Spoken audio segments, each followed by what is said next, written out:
நற்குண போதனை பற்றி பேச வருகிறார்.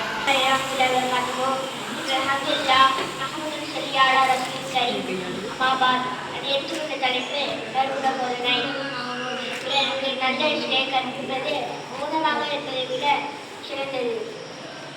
அனைத்து பாவனை தவிர்த்து கொள்ளுங்கள். என் பாவம் காரணமாக அல்லாவின் கோபம் இறங்குகிறது.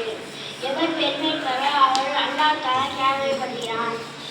2 பாவங்களுடைய தண்டனை உலகிலே அல்லாஹ் வெகு சீக்கிரமாக தந்திருக்கிறான். 1 அநியாயம் செய்தல், 2 பெற்றோருக்கு மாறு செய்தல். எவர் தன் சகோதர சகோதரி தேவையை பூர்த்தி செய்கிறோ அவருடைய தேவையை அல்லாஹ் தஆலா பூர்த்தி செய்வான்.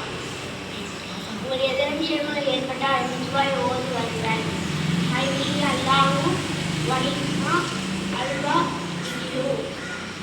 உங்களுடைய குடும்பத்தாரை தொடும்படி எழுங்கள்.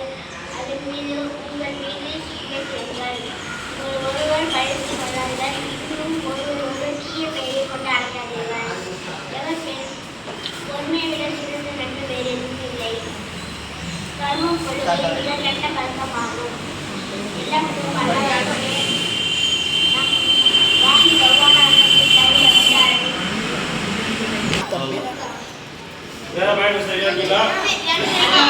பள்ளிமுடைய பேச்சாற்றலை மென்மேலும் பறக்க செய்வானாக.